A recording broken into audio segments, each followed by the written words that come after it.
ang mga magtutudlo sa DepEd San Carlos misaulog sa National Teachers Month o usa ka programa ang gigahin bilang panghinapos niini nga gipahigayon didto sa City Auditorium niadtong Oktubre 4, 2013. Ang kasaulugan gibase sa proklamasyon ni Presidente Ninoy Aquino pinagi sa Proclamation No. 242 nga nagmando sa Setyembre 5 hangtod Oktubre 5 bilang National Teachers Month sa matag tuig. Ang San Carlos City Public School Teachers Association ang mipaluyo sa mga kalihukan nga nagdala sa tema na My Teacher, My Hero. Isip usa ka pasidungog ngadto sa mga magtutudlo. Sa pasiunang mensahe agi og pagdawat sa tanan nga mitambong, si SCC-PSTA President Maria Cristina Bahinting, District 1 Supervisor, nagkanayon nga ang mga magtutudlo mo'y mga tawo nga gihatagan og labing daghan nga katungod. Bisan pa kuno sa kadaghan sa mga buluhaton o problema sa usa ka magtutudlo apan iyang gihapon nga mapatuman ang nahimo ang iyang katungdanan sa pagtudlo. Sama ni Simba sa Lion King, siya nakahimo sa iyang katungdanan tungod kay iyang gisunod, mauman ang gimando sa iyang kasing-kasing o si Dr. Bahinting mitapos sa iyang mensahe sa pag-awag kanila nga nag-ingon, Hakuna Matata, no worries.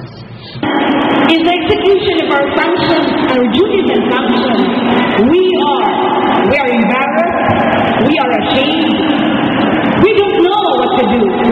I am always encouraging all of you that you are going to follow what Mother Willow had once said in the journey of Pocahontas. If you are uncertain of the things that you are going to do, always listen to your heart. Si DepEd San Carlos Schools Division Superintendent Cynthia de Mavivas nagkanayon nga ang tuig 2012 usa ka maayong tuig tungod kay ang DepEd San Carlos miuswag halos sa tanan nga sektor nga ilang nakapot.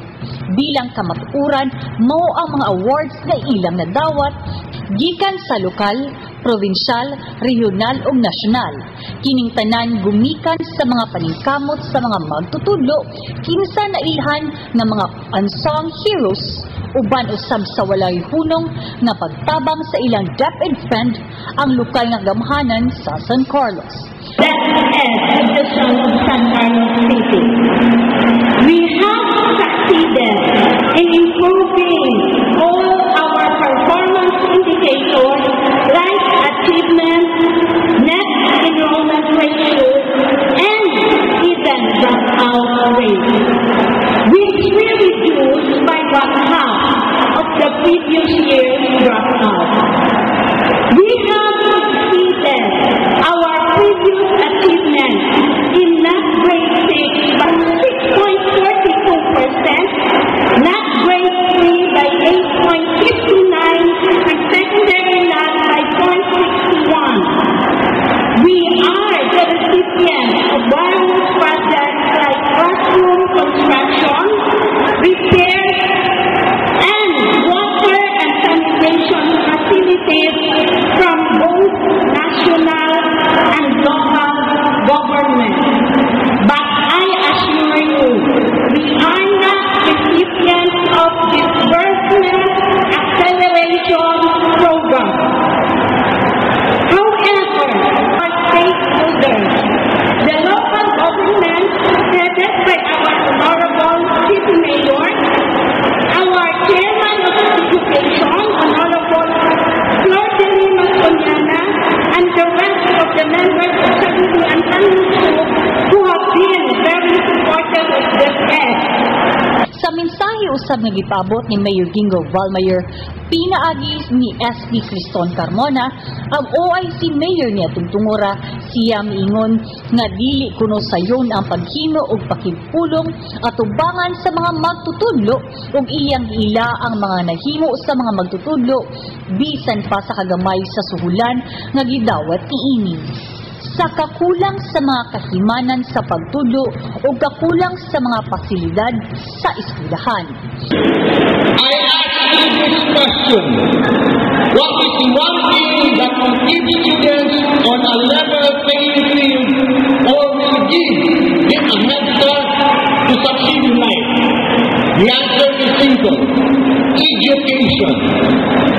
Another question: who gives education? Teachers. So I ask you, pakpaking taon niyo sa kagalingon. We're all here to recognize all your efforts and to thank you, teachers. Today, we are celebrating a special occasion for today is Teacher's Day with the theme, My Teacher, My Hero.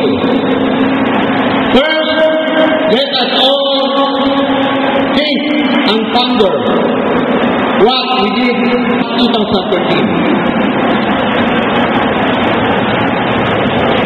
Thank you for your continued dedication to your students, our children, even all the natural calamities that Mother Earth has made us go through recently and the past years.